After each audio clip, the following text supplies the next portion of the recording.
good morning. We are back to the study of the book Between Heaven and Earth. And as usual, I would like to start with a summary of what we studied before, because this book has a lot of history, and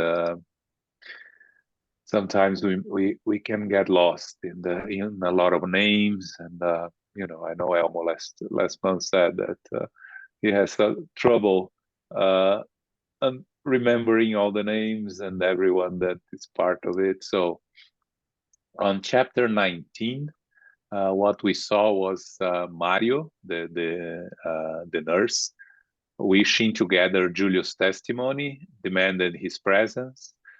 Sister Blandina, who, if you remember, is taking care of Julio's child, who is a child still in the spiritual world, that died of drowning. She unexpectedly appeared, requesting that they avoid invoking the former suicide under her care at the home of blessing. So Julio previously committed suicide in drinking poison, was born and died as a child, drowning, as a son of Amaro and Odila. Mario Silva insists on Lina's attendance to collect her testimony. Lina is Ulmira. Lina Flor is reincarnated. Clarencio takes him there to where she's sleeping and relates to Mario the difficulties she faces in regenerating from the deviations committed in the previous existence. Then Clarencio outlines the spiritual readjustment program for Armando, Lina Flores, and Julio, as well as for Esteves, Lola Ibarruri, and Leonardo Pires. Mario is Esteves. Armando is the father of Julio in the present incarnation that he died. Lina Flores Ulmira reincarnated. Mario Silva, unbalanced and consumed by extreme hatred without Clarencio's magnetic support, feels himself fainting upon his returning home and re-entering his physical body. He awakens in bed, truly disturbed, and decides to look for professional assistance. On chapter 20, during his partial detachment from the physical body, Amaro encounters Odila, his former wife discarnated, who asks him to expel Zulmira from his house, their house. And then the differences in the effects of the psychosoma in 2 deaths caused by poisoning. We discussed that. Julio, who committed suicide by ingesting the toxin, has different consequences than Esteves, actually Mario reincarnated, who was poisoned. The difference between causing your own suicide, your own death, and being assassinated, not being responsible for your own death. So they visit for assistance of Julius under Blandina's custody at the Home of Blessings, Lara Benson. And then some clarifications from Minister Clarencio. Our body of rarefied matter is intimately governed by 7 force centers, the chakras, as the Eastern religions call, that combine in the branches of the plexuses, vibrate in harmony with each other under the influence of the directing power of the mind. They establish for our use a vehicle of electric cells, which we can define as an electromagnetic field in which thought vibrates in a closed circuit. Elmo went through the chakras and explained a little bit last month. The specific weight of our spiritual envelope and the habitat in which it manifests, the perispirit. We are going to talk about the perispirit today a little bit more. The 7 centers of the perispirit and the corresponding function, the coronary center, the cerebral center, the laryngeal center, the cardiac, the splenic, the gastric, and the genetic. And then finally, the consequences of Julio's suicide by poisoning, expressed in the imbalance of the laryngeal center of his spiritual organism. How will he heal such a deficiency is what we studied last month. Just for you to re-establish with the characters of our story, right? We have Lina, a former Lina, now Zumira reincarnated. We have Armando, former Armando, now Amaro reincarnated. We have Julio being Julio again. The child died, went back to the spiritual world. We have Odila, former that was married to Amaro in this present existence, mother of Evelina, who did the diverted prayer and started the book. We have Stevis, former Stevis, now Mario, the nurse. We have Antonina, the mother of the 4 children, one of them in the spiritual world. We saw about them. With Leonardo, who is former, who is her grandfather of her present incarnation, and the relationship from the past. And she was Lola in the past. Now she's Antonina. So these are the main characters that we are studying in the book. Okay. Any questions of this? All these names? I know Wayne is laughing because there are so many names, so many connections. You know, as we go through the book, I will bring back the names and remind who is who, because it's important sometimes that we remember. But for the time being, I think we're good here. So we today. What I just did, I took a picture of your graph over again. That's very good, and I tried to use that to keep pacing to the names. Yeah, it's you know, it's a lot of names, and especially for those, you know, for us Brazilians, a lot of names is in Portuguese, and for those that are not used to these odd Brazilian names, it gets even more complicated. But we'll get back if we need. Okay, Zoraida, you read for us? Yes, of course. Chapter 21, An Uplifting Conversation. As we were on our way back to our circle of work and study in order to discuss further measures for assisting the protagonists of the story that life was writing, I concluded that I should not waste a chance to gain a fuller understanding from our instructor concerning his explanations regarding the perispirit.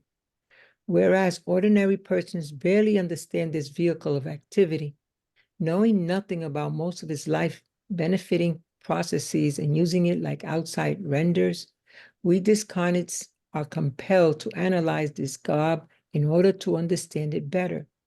Actually, faced with the new conditions of the spirit life, we begin to move further, fully appreciate the body we left behind on earth. We finally grasp the secrets of its formation and development, its substantation and disintegration, but we are still confronted with the enigmas of a new instrument. In the greater life, we are dealing with the subtle vehicle of the mind. At least in our current spheres, we are gradually increasing our understanding about its peculiarities. By the expression on his face, I could see that Hilario was just as eager to learn as I was. Encouraged by my colleague's attitude, I asked my first question in the form of a comment. Obviously, it is difficult for us to achieve the great equilibrium that will entitle us to make our final passage to the eminencies of the pure spirit. Ah, yes, agreed the minister in a grave tone of voice.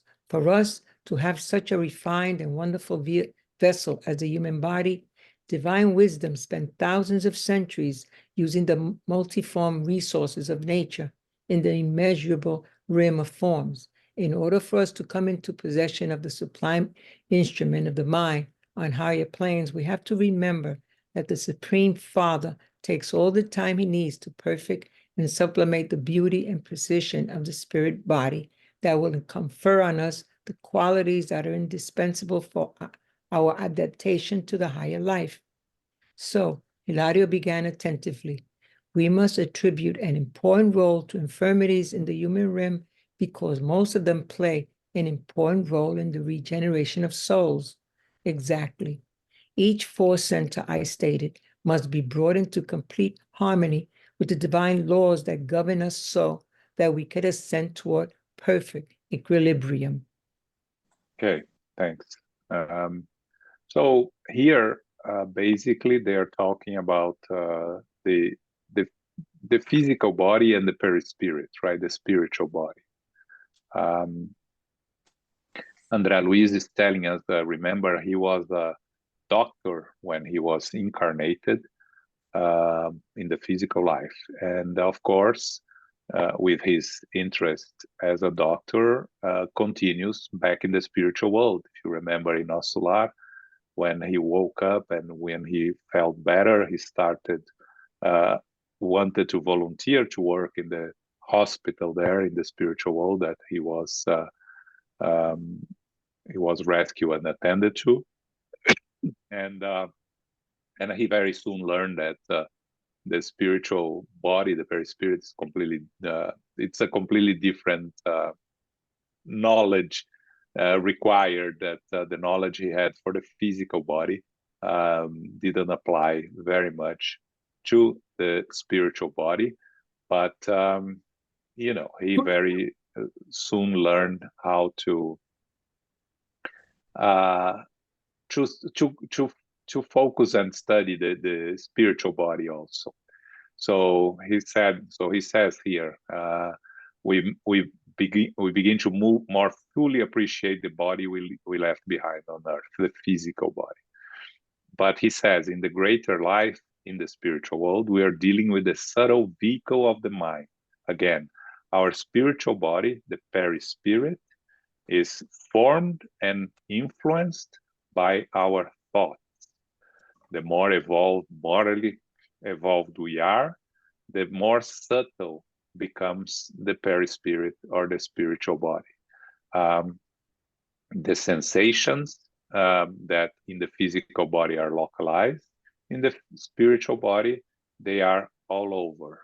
Again, because our mind still connected in a way to the physical body, connects the senses to the physical organs, we use the perispirit to express in the same way as the physical body for a while or for all the time we are in the spiritual world, depending on our level of evolution.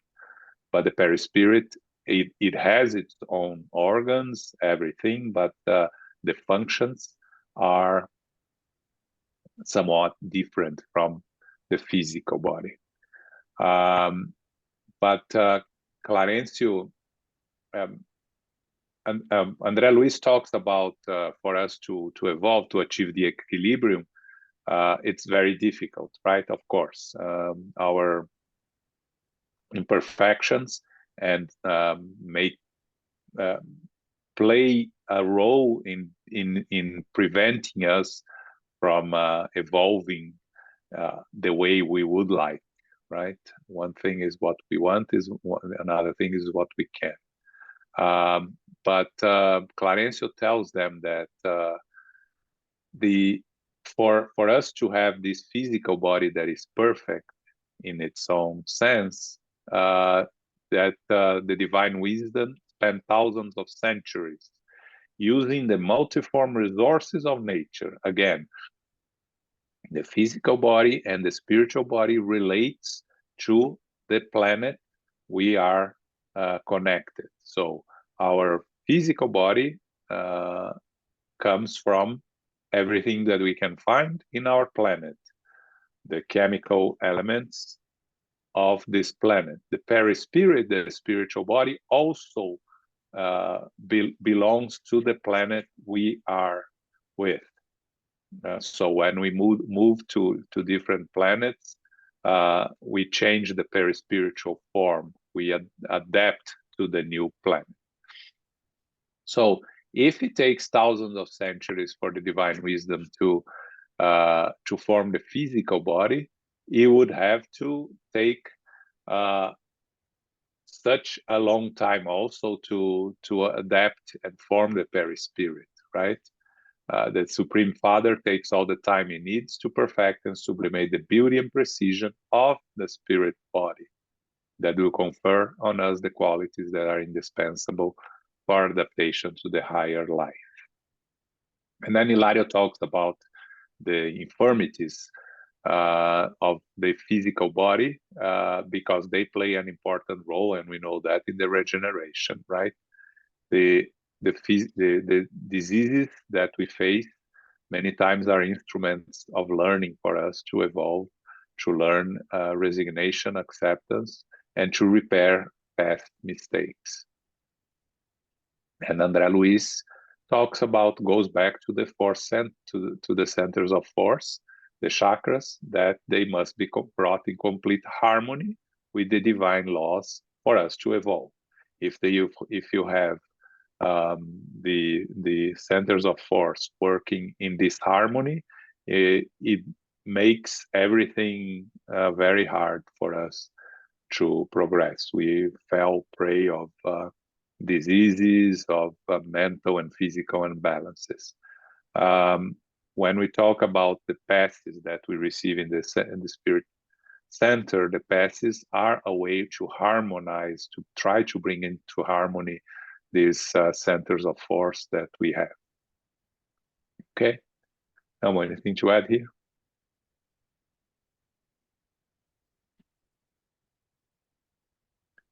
You're mute, Elmo. I don't know if you're trying. Yeah. So I think what Andre Luiz is telling the very last thing that you read there is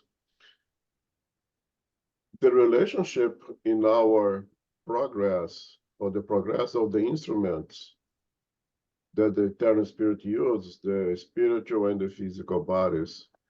There are at times the diseases that are expressed in the physical body are indeed defects, or disease if you want, of the perispirit, that the physical body will take it, and if you work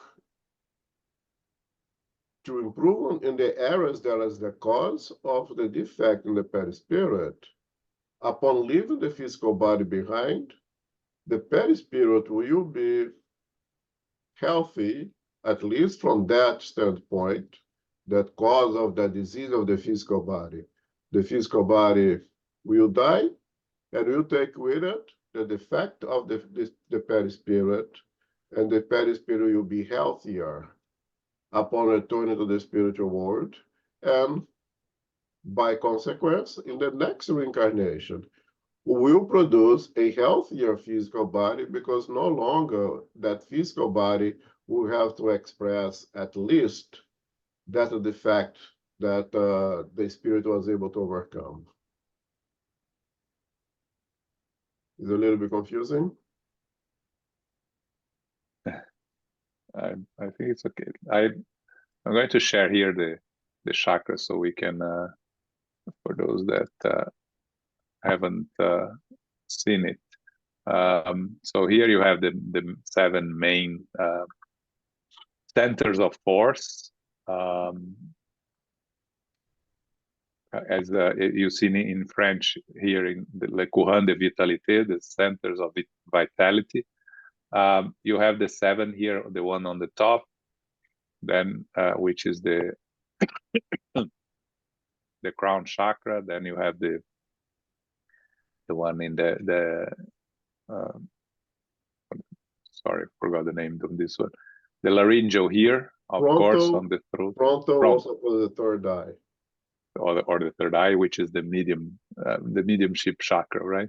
Well, both, but the coronal is the one associated with the coronal is on the top, is the one associated with the pituitary, with the pineal gland. So yes, both share responsibilities with mediumship. Yeah.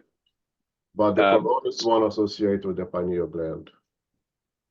Yeah, I was thinking in the sense that, well, you know, this is the one, the door to the mediums, to that sometimes when they take, you know, when people take drugs, or people abuse these psychedelic drugs, they open this chakra and cannot close it, and that's why they have an open connection with the spiritual world, and then you see people talking with themselves and talking to what nobody can see. That I was thinking on that sense. Yeah, Anyway. both of them are very interconnected. There is, you know, they share responsibilities a lot. And then you go through to the heart one, the emotions, right? And then the lower one with genetic, which connects to Earth and all the energies that are the inferior energies of Earth, or the less evolved. Okay, just want to show the picture so you see the chakras visually. Okay. Okay. Let's continue, Sarada. Okay. That's right, Clarenzo confirmed. Our moral lapses caused a condensation of inferior fluids of a gravitational nature within the electromagnetic field of our organization. And this brings about the natural bondage that is so characteristic of our incipient lives. Hilario then asked, why? But let's say that a primitive who is completely ignorant of the superior designs indulges in indiscriminate crimes. Would that person display the same types of lesions in the subtle tissues of the soul as a highly civilized European who has yielded to the business of crime? Clarenzo smiled understandingly and replied, let's go slowly. A little while ago, we commented on the issue of evolution. Just as the perfection of that primitive's body was born from a primordial forms of nature, his spirit body has its beginnings in the rudimentary principles of intelligence. We mustn't confuse the seed with the tree or the child with the adult, even though both appear on the same landscape of life. The perispirit of the primitive has to be looked at as human protoform that is extremely condensed due to its integration with denser matter. The perispirit of the primitive is to the refined organism of somewhat ennobled spirits as the anthropomorphic monkey is to the elegant person of the modern city. For primitives, the moral life was just begun to appear and their perispirit is still very pasty. That is why they will spend a long time in the school of experience, like the unformed block of marble under the hammer before it becomes a masterpiece. They will spend centuries and centuries to ratify themselves, using multiple forms to acquire superior qualities, which, as they refine their organization, will confer on them new possibilities for their growing consciousness. Instinct and intelligence are gradually transformed into knowledge and responsibility, and this renewal entitles the being to more advanced means of manifestation. The marvelous human body was patiently constructed on the earth over the course of the centuries, and the delicate vehicle of the spirit on the highest planes is being constructed cell by cell over the course of an unending millennium.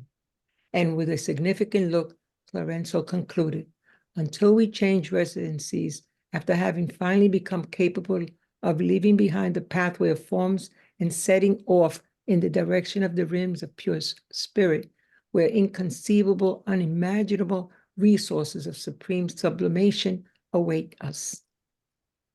Okay. So here, Clarencio talks a little bit about the evolution, right?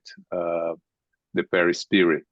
So it starts with, of course, our moral lapses cause the condensation of inferior fluids, keeps us down in a sense. If we could say, you know, higher order spirits, more elevated spirits will go higher, less evolved spirits stay lower. So we create with our moral imperfections the denser forms of the perispirit that keeps us in connected to spirits that are at the same level of evolution.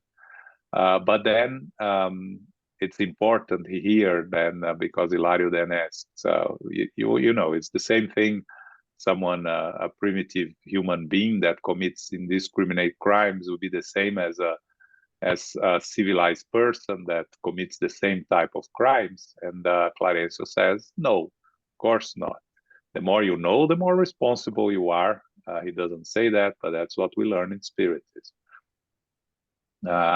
So the primitive beings, they are as responsible as the knowledge they have.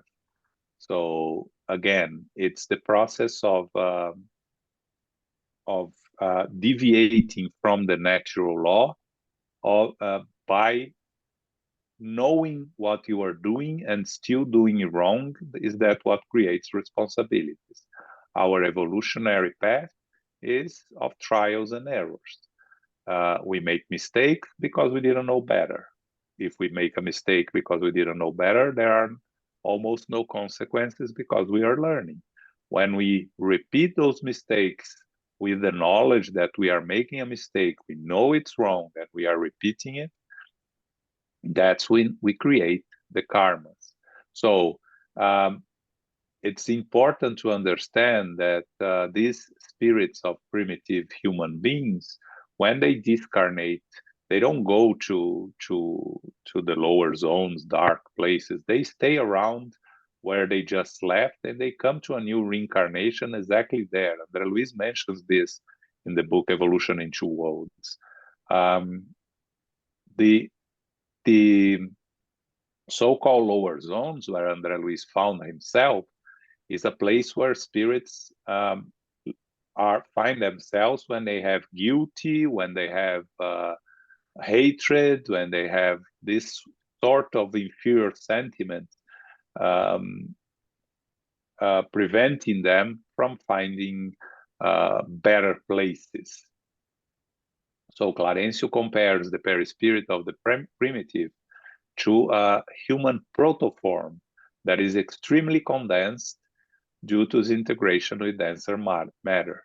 It's the moral life has just begun for them. So the perispirit is very pasty, very gross. We mentioned the more we evolve morally, the more subtle the perispirit becomes. And again, the more we understand, combining the intellectual learning with the moral evolution, we manipulate our own perispirit through our thought process. You'll find in the lower zones, and we talk about this in the last book with Gregorio, a spirit that is morally not evolved at all, but intellectually evolved, that has the ability to control and influence others and transform the perispirit of spirits that are on the same level, inferior level. You remember that he orders the lady he talks about the lady, and she becomes an animal form, a wolf, right? And that's in the part of the book within Liberation that we study. So again, the knowledge and understanding of the modifications of the perispirit can be done by less evolved spirits, but of course limited to their level of action, the place that they are.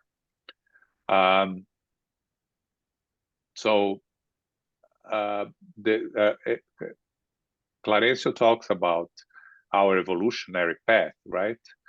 That will take centuries and centuries to rarefy themselves. As we continue evolving, our perispirit continues to evolve with us, according to our moral and intellectual evolvement. Instinct and intelligence are gradually transformed into knowledge and responsibility. That's very important here. Instinct, the two wings of evolution, right? The moral and the intellectual. We bring with us the instincts from our evolutionary path through the different kingdoms, the mineral, the vegetable, the animal, developing free will in the beginning of the human existence, and developing intelligence. We see some rudimentary signs of intelligence in the animals. When we achieve the human phase, we continue developing this intelligence now with a more free way to develop.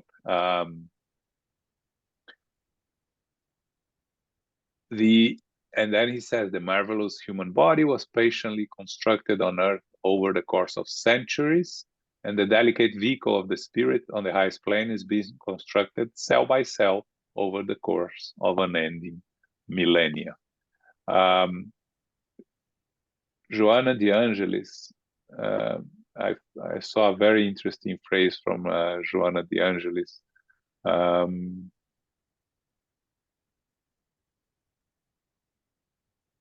She talks about, let me find here and I'll let you guys know. God creates ourselves, but at the moment that the spirit awakens, the spirit starts to create itself. Okay? So God creates me and takes me from the monad to the human form. When I reach the conscience, I am the one that draws my way towards illumination. I start to create myself, building from the rough stone that I can get out of the marble. That's a very poetic way of Joana de Angelis describing how we achieve our evolutionary path by ourselves. It's our own responsibilities when we become individual spirits. Okay, Elmo? No, I have nothing to add. Okay, any questions? Yes, where did you read that comment? From Joana de Angelis is from the book Self-Discovery, chapter 1. Thank you. Okay, Sarayda? Yes. The instructor had finished, but the matter was too important for me to suddenly lose interest in it.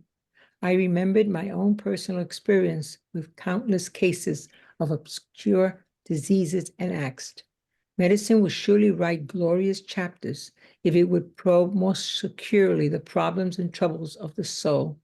It will someday, confirmed Clarenzo, sure of himself, someday, in accordance with lessons learned from the divine doctor, people will teach others that the cure of all ills resides within themselves. Nearly all human infirmities originate in the psychic. Smiling, he added,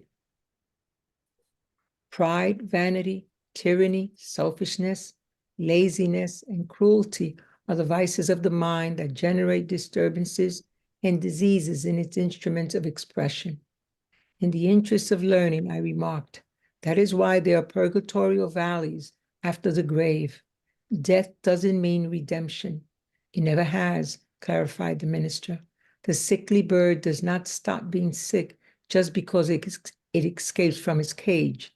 Hell is a creation of imbalanced souls who have come together in one place, just as the mirror bog is a collection of slimy nuclei that congregate together.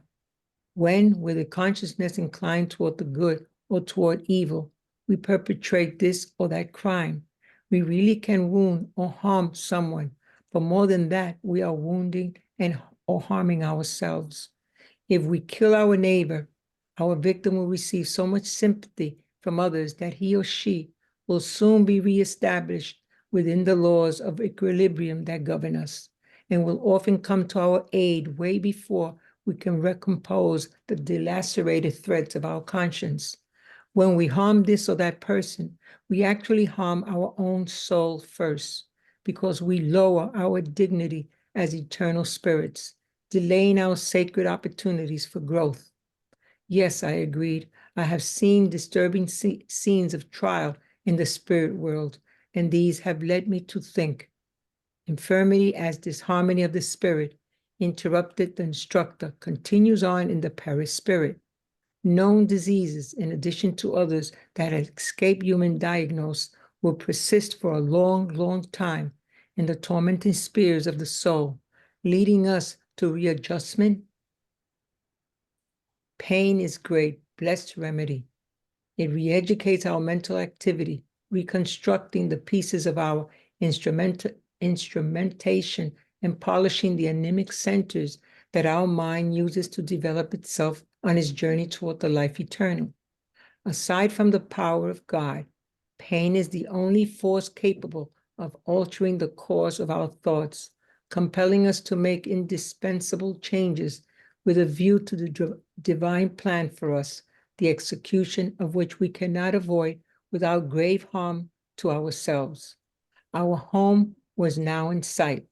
The golden rays of the morning were sweeping over the distant horizon. The minister said goodbye, and this was the time of day when he always devoted himself to prayer. Okay. So, continuing here, Andre Luiz talks about his own personal experience as a doctor and says that the medicine will write glorious chapters when he starts to studying also the problems and troubles of the soul. Clarencio confirms that someday, and we actually already see medicine using these lessons, understanding the mind and playing a very important role in the diseases, right? And the cure for all ills resides within themselves. Nearly all human infirmities originate in the psyche. Very important here, nearly all humans. Not all of them. Sometimes you have very simple diseases that comes from, living in the world. But the serious diseases that we carry with us, they all originate in the psyche. And then the reasons for them, right? What are the inferior tendencies we carry with us? Pride, vanity, tyranny, selfishness, laziness, and cruelty. So these are all vices of the mind that generate disturbances and diseases. We express itself in diseases. Andre Luiz talks about, going back to the spiritual world. Death doesn't mean redemption, and Clarencio talks about hell, that is a creation of imbalanced souls who have come together in one place, just as the miry bog is the collection of slimming nuclei that congregate together. When we perpetrate this or that crime, more than that, we are wounding and harming ourselves. Again, whenever we deviate from the divine laws, we are causing harm to ourselves above all. We can of course cause harm to others, sometimes directly or indirectly, but we are harming ourselves above all. He says here that sometimes our victim will receive so much assistance and help and sympathy that will reestablish themselves, and many times will come to our rescue when we are still struggling with the troubles of our conscience, because we actually harm our own soul first. We delay our sacred opportunities to grow. And then Andre Luiz talks about the scenes of trial in the spiritual world. We saw that again in the book Liberation with Gregorio, and being the judge at the trials there. Clarencio talks about, the diseases carry on to the perispirit, continues. And it will persist for a long time until it takes us the time it takes to readjust. Pain is the great remedy, right? It is through pain that we learn, we re-educate ourselves, our mental activity. Aside from the power of God, pain is the only force capable of altering the course of our thoughts, compelling us to make indispensable changes with a view to the divine plan for us, the execution of which we cannot avoid without grave harm to ourselves. Meaning, sometimes the pain and sickness is the only way for us to stop, reflect, and maybe change course on our journey, evolutionary journey, and make the repairs necessary for us to continue evolving. Okay, Elmo, anything to add here? No, I think I already covered when I spoke of disease of the physical body that are generated from the 10 spirit that is passed to the spiritual body and can be resolved by improvement of the 10 spirit in a present reincarnation. And then when that physical body goes back, the perispirit becomes healthier. And one of the words that I like, that I use very often, is conflict. And I think for it to generate that conflict with you, with your unconscious, it requires a degree of moral progress already. And that's why a more primitive or human or subhuman, and Neanderthal or Homo erectus, I don't know, will not have that conflict. It's not going to be reason on the 10 commandments. Thou shalt not kill. It doesn't cross its mind. You know, thou shalt not steal. Thou shalt not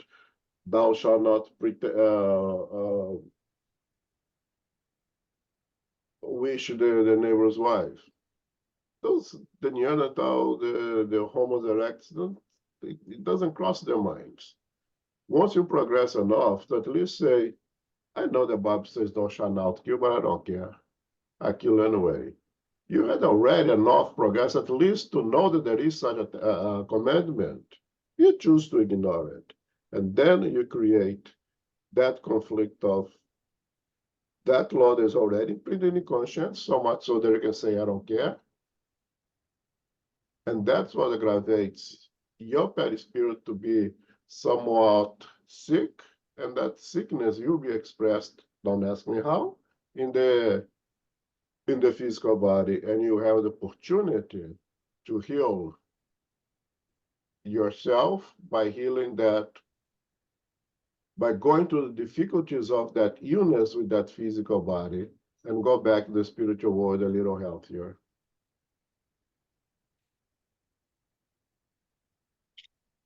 Thanks, Elmo. Any comments, questions? Okay, so let's meet a new person, Sister Clara. Okay. Chapter 22, Sister Clara. On the night after the experiences that we described, the minister invited us to visit Sister Clara. He was going to ask her to help him in line Odelia. I was growing more and more interested in the living novel of that group of souls that destiny had entangled in its web. If I had been allowed to, I would have immediately returned to rebellious Mario Silva or the patient Amaro in order to see how the story would play out, a story whose chapters were written in the living pages of their souls. But I had to wait.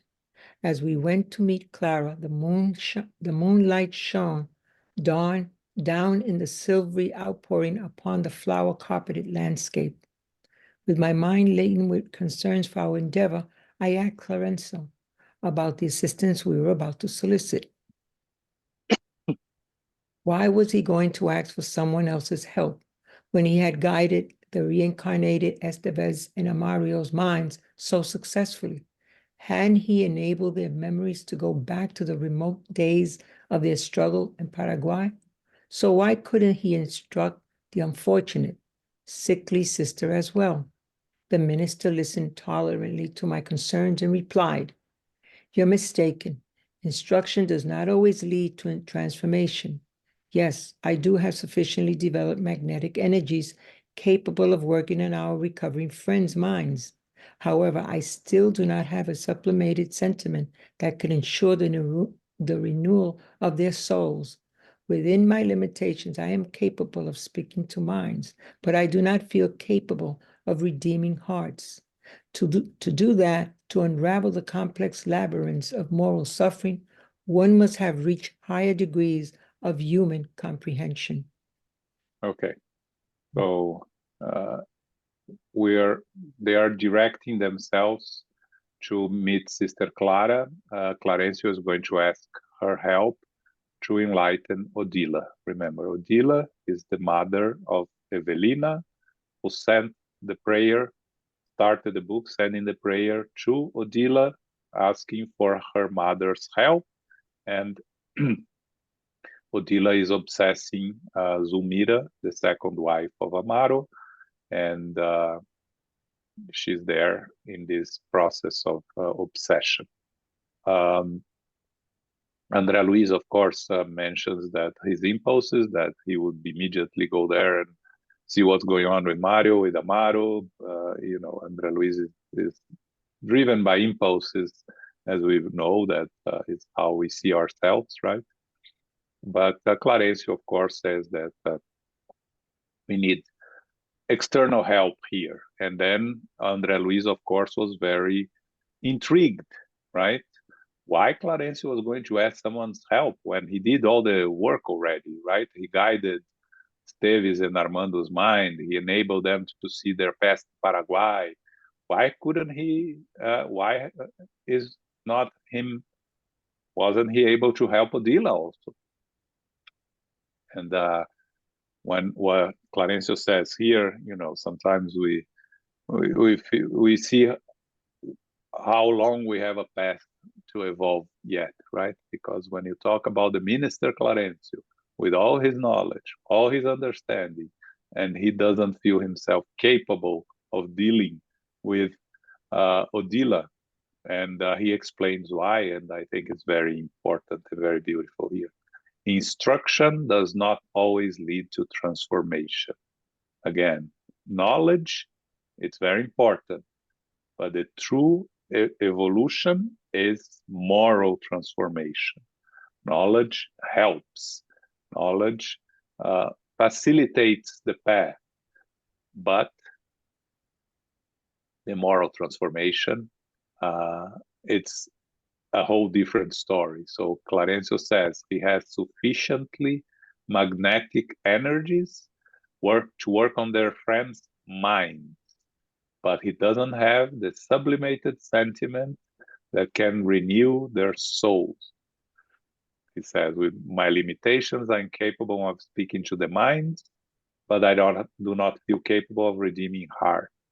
Again, he has the knowledge to the full ability to manipulate, to deal with them, to help them remember, to help them deal with the past, to see their past, but he doesn't have the tools to deal with, as he says, to unravel the complex labyrinth of moral suffering that someone needs to have reached higher degrees of human comprehension. And again, we look at this and we can only think, wow, how long is the path that I have to still go, right? Because if we all are listening to Clarencio here and wishing we could reach his level of knowledge, and then we see that his level of knowledge is not enough to help the suffering hearts. Painful. Elmo.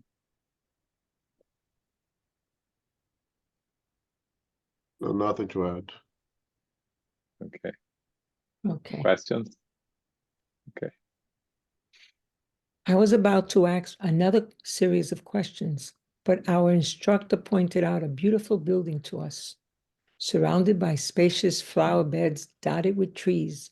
Claire's residence looked like a little school or a charming boarding school for girls, and such was the case to a certain extent. Our hostess did not live in a learning institution per se, although it was like an actual school, so great and enlightening were the classes she held there. She received us in a large room. It did not look at all like a classroom, but she was being closely listened to by 4 dozen students in various conditions. They all looked very much at ease, with large, bright eyes magnificently marking her countenance, and with the aristocratic lines of a face framed by ample hair Claire looked like a young Madonna endowed with the best gifts of youth and maturity. She extended her small, fine hands to us, responding to our greetings with sincere joy. Clarenzo asked her to forgive us for interrupting her work. Don't worry about it, she replied, enchantingly at ease. We are in the middle of a brief course regarding the importance of the voice in the service of speech. You can join in. Our class entails simple conversation. Looking kindly at the minister, she continued, have a seat. I'm the one who should ask for forgiveness for making you wait a bit, but in a short while we can talk more privately. And returning to a plain seat without any teacher-like attitude, so great was the gentle mother-like atmosphere she radiated around herself. She continued instructing her students. According to what we are learning this evening, speech, whatever it may be, invariably entails specific electric energies, liberating rays of a dynamic nature. As we all know, the mind is the incessant generator of power through the positive and negative wires of the sentiment and the thought, thereby producing speech, which is an electromagnetic discharge regulated by the voice.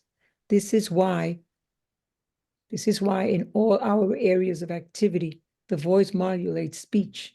This requires a purification of the inner life, because speech, after mental impulse, lies at the base of creation. Thanks to speech, people approach and adjust themselves to the work they are responsible for. And by means of the voice, such work may be aided or retarded in space and time. Thanks.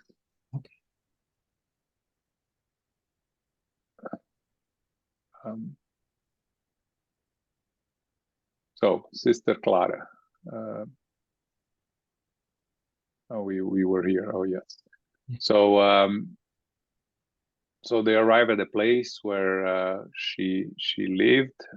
She was teaching a class, and again, the importance of understanding that there is no idle time in the spiritual world for those that want to learn and to work and to evolve. So she's there teaching. She's there having, almost 50 students listening to her. And she said that they are in the middle of a brief course regarding the importance of the voice in the service of speech. Again, we are in the spiritual world. We talk about the communication through thought that more evolved spirits have. And here she is talking about the importance of the voice in the service of speech, meaning on our long journey towards evolution, we need to use the available instruments that makes our evolutionary path smoother. And talking and using speech is an important part. We cannot think that, oh, one day I'm going to communicate through thought, so I don't need to learn about the importance of speech or voice or anything. Yes, we do. We need to learn. We need to learn to use the resources that are available to us. So she's giving an advanced course on the importance of the voice in the service of speech. She talks about the mind being an incessant generator of power through the positive and negative wires of the sentiment and the thought. Again, we express ourselves starting from our thoughts, from our sentiments, and we express them in words using our voices. And the tone of our voices and the inflection of our voice plays an important role on how these thoughts and sentiments are expressed. So she says that we need to purify our inner life so we can have a pure voice. We can have communicate with the sentiment, and people can adjust themselves to what they are receiving from us. So this work may be aided or retarded in space of time. Importance of voice, we find there in the middle of this book that, we talked about many things here, and suddenly we are here learning about the importance of voice, thoughts, and sentiment. Okay, Elmo, anything here or no? No. Okay, Soraya. Okay. As she paused briefly, a kindly woman asked, when we want to deal with a problem, is it crucial that we never become angry? Yes, it is, explained Clara. It's a proven fact that anger never does anyone any good. Anger is nothing more than a dangerous short circuit in our mental energies due to a defect in our emotive world, resulting in destructive rays being emitted all around us.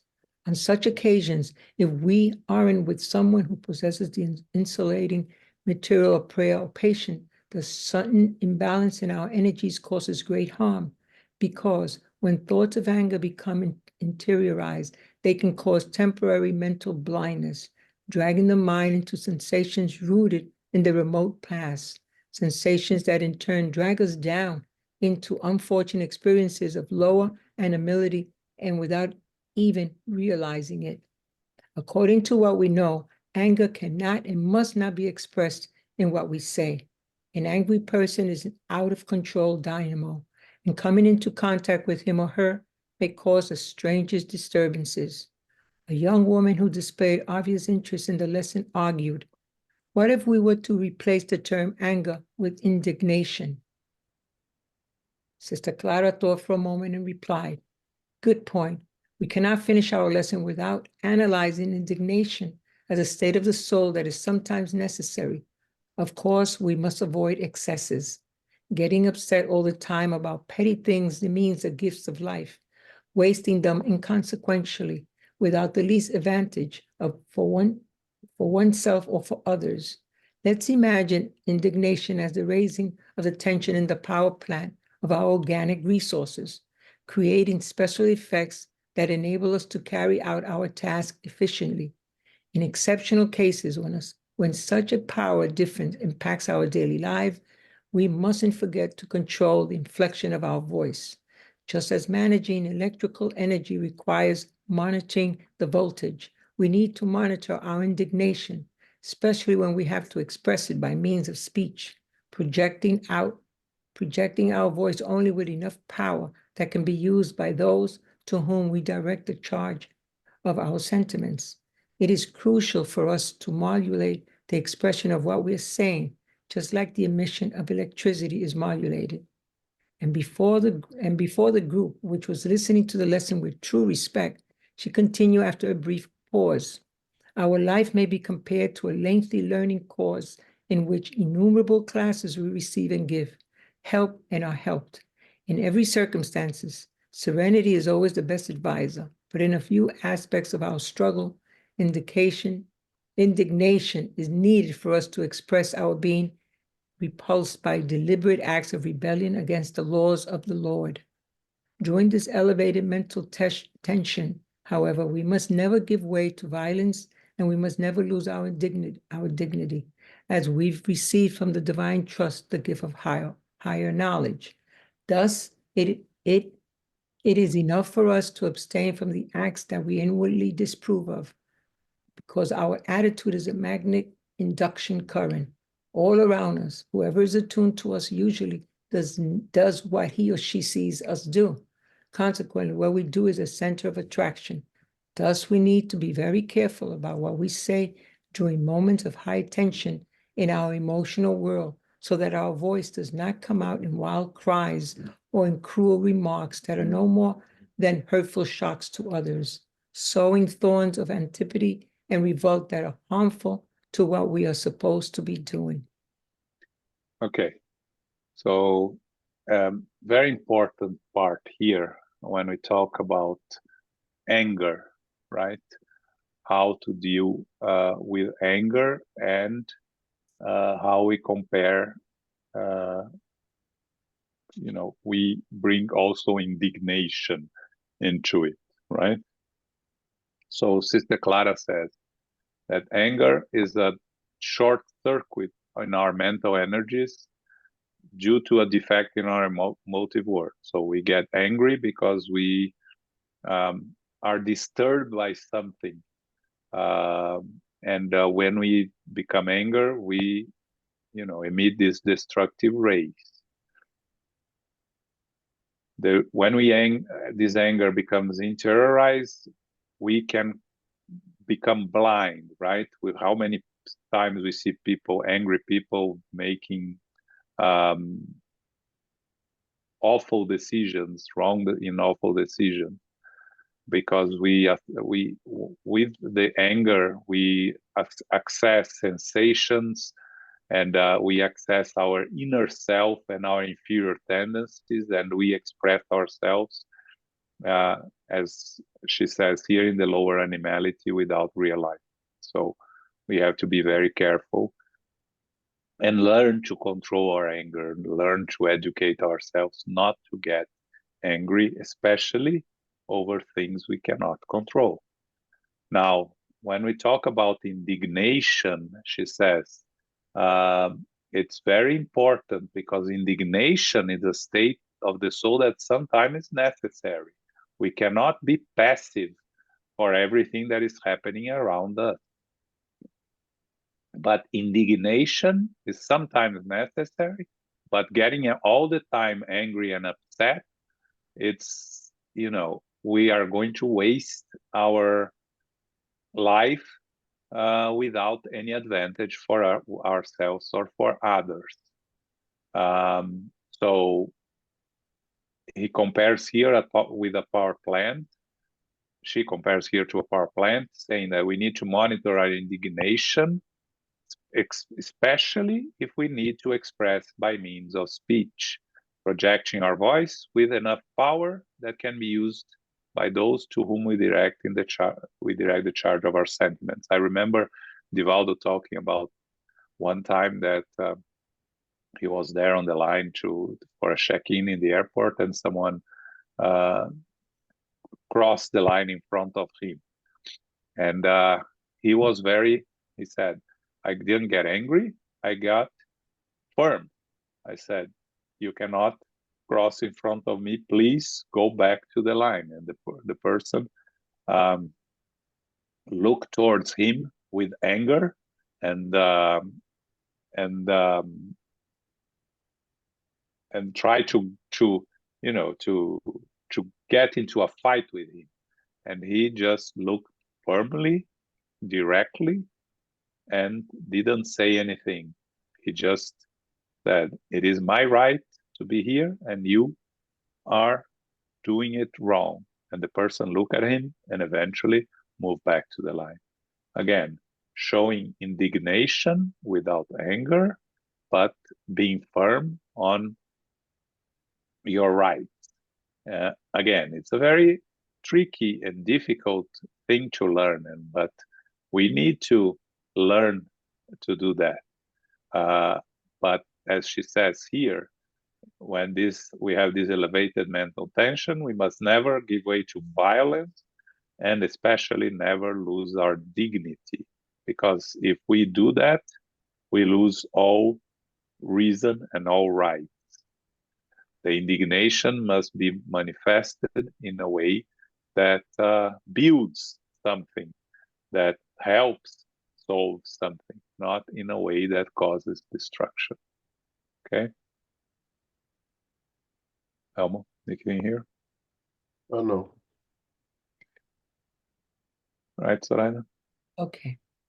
Another friend who was following the lesson with uncommon interest asked respectfully, Sister Clara, how are we to understand voice disorders? For example, stuttering and diaprophonia. Of course, Clara replied, the vocal organs also experience struggles and trials if needed for readjustment.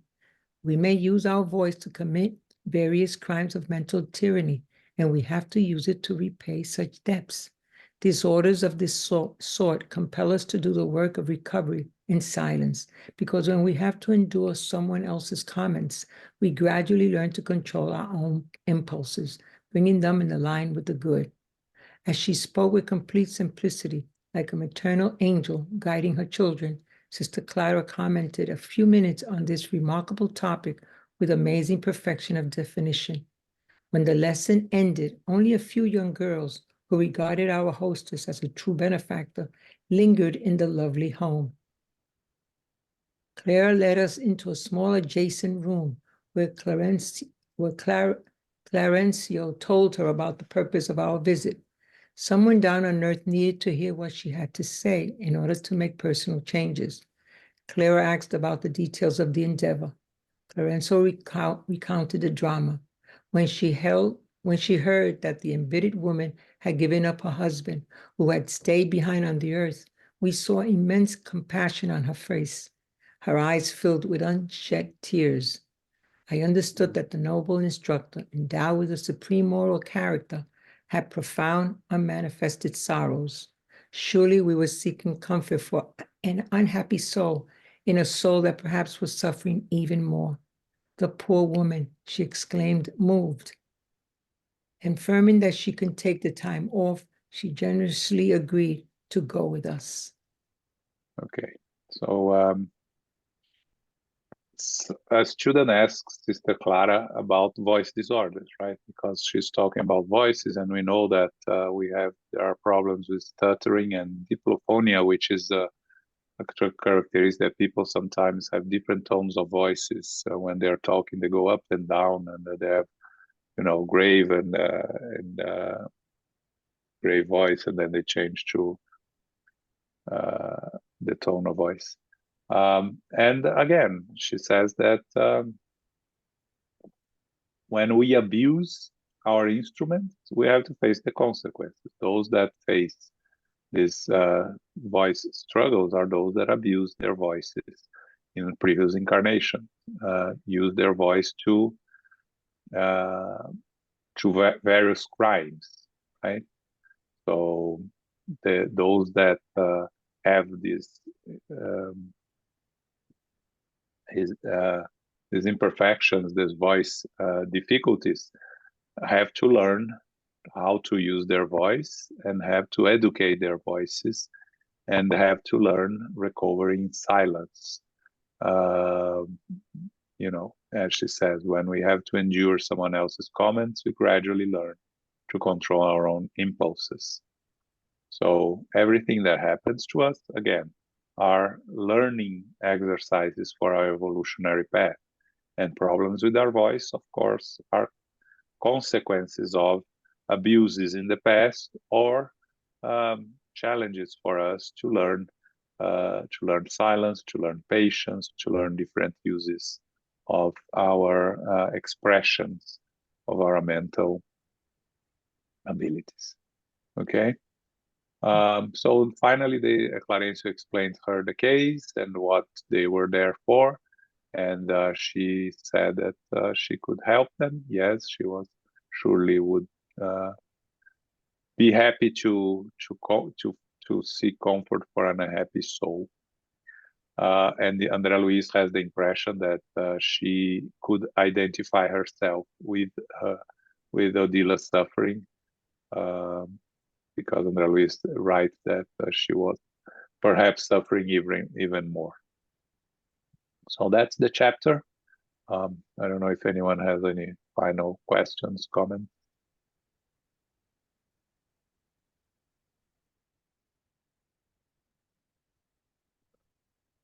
So next month we are going to see them going to Amaro's home.